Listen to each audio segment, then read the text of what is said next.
अब जिस बड़े मुद्दे पर आप सबको सोचना है वो ये है कि अगर इन मुस्लिम छात्राओं के हिजाब पहनने की मांग को आज मान लिया जाता है तो भविष्य में फिर और क्या क्या हो सकता है। इसके बाद स्कूलों में नमाज पढ़ने की मांग शुरू हो जाएगी।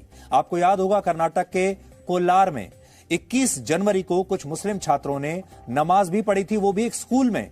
क्लासरूम में ब्लैक बोर्ड पीछे दिखाई दे रहा है और ये छोटे छोटे बच्चे नमाज पढ़ रहे थे।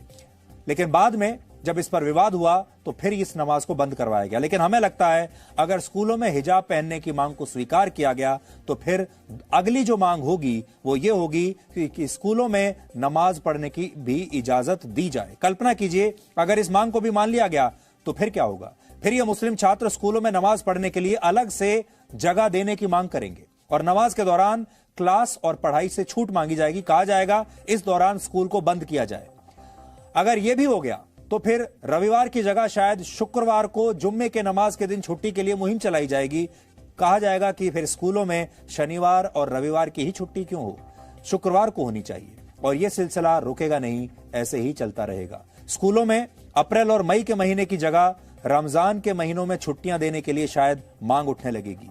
कॉलेज की कैंटीन्स में अलग से हलाल काउंटर लगाने की मांग होगी। पाठ्यक्रम से अलग अलग भगवानों के नाम हटाने की मांग होगी और मुस्लिम छात्र ये कहेंगे कि वो तो अल्लाह को मानते हैं, तो फिर श्री राम और श्री कृष्ण के बारे में किताबों में जिक्र नहीं होना चाहिए। इस्लाम में इनके बारे में पढ़ना भी मना है। इसलिए ये मत सोचिए कि ये मामला हिजाब की मांग को मान लेने से समाप्त हो जाएगा। वहां से तो ये मामला शुरू होगा। इसलिए हम आपको ये कह रहे हैं ये तो शुरुआत है, अभी आप आगे आगे देखिए क्या होता है। ये बात हम इसलिए भी कह रहे हैं क्योंकि जो विवाद कर्नाटक के स्कूलों में हिजाब पहनने से शुरू हुआ वो अब हिंदू और मुसलमान की लड़ाई पर केंद्रित हो गया है। मुंबई में इस तरह के कई पोस्टर्स और बैनर लगाए गए हैं जिन पर से नो टू हिंदू लिखा हुआ है, से नो टू हिंदू राष्ट्र लिखा हुआ है। देखिए यहां पर। इसके अलावा पुणे जैसे शहरों में भी इसी तरह के बैनर लगाए गए हैं जहां पर लिखा है से नो टू हिंदू राष्ट्र। आज हम आपको जॉर्डन के किंग अब्दुल्ला II और उनके परिवार की कुछ तस्वीरें दिखाना चाहते हैं। जॉर्डन के इस राज परिवार को पैगंबर मोहम्मद साहब का वंशज माना जाता है, लेकिन यह परिवार हिजाब और बुर्के की परंपरा और पहनावे का पालन नहीं करता। किंग अब्दुल्ला II ने अमेरिका और ब्रिटेन में रहकर पढ़ाई की और वो शुरुआत से ही कट्टरपंथी इस्लामिक सोच के विरोध में रहे हैं। जॉर्डन में लगभग 90% आबादी मुसलमानों की है, लेकिन इसके बावजूद वहां का राज परिवार हिजाब और दूसरी मान्यताओं को नहीं मानता। लेकिन भारत के स्कूलों में हिजाब पहनने की मांग की जा रही है। सोचिए कैसा दुर्भाग्य है।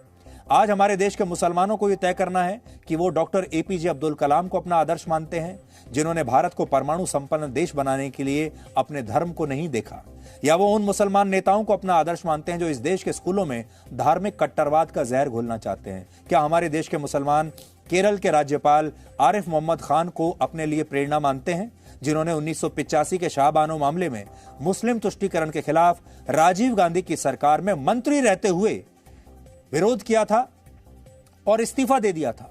या वो ऐसे मुस्लिम नेताओं और मौलानाओं को अपना नायक मानते हैं जो भारत को धर्म के नाम पर तोड़ने की बात करते हैं? ये आज आपको तय करना है। आप क्या चाहते हैं? आप चाहते हैं आज आप फरवरी के महीने में हैं, मार्च और अप्रैल में इम्तिहान शुरू हो जाएंगे। आप चाहते हैं कि आपके बच्चे स्कूल में इम्तिहानों में परीक्षा में अच्छे नंबर लेकर पास हों और आगे चलकर अच्छी नौकरी करें? या आप ये चाहते हैं कि जो समय पढ़ाई करने का है, परीक्षा की तैयारी करने का है, उसमें बच्चे इस बात को लेकर विरोध प्रदर्शन करते रहें कि उन्हें हिजाब पहनने की इजाजत चाहिए? Presenting B News app available on Google Play and App Store. Download it now.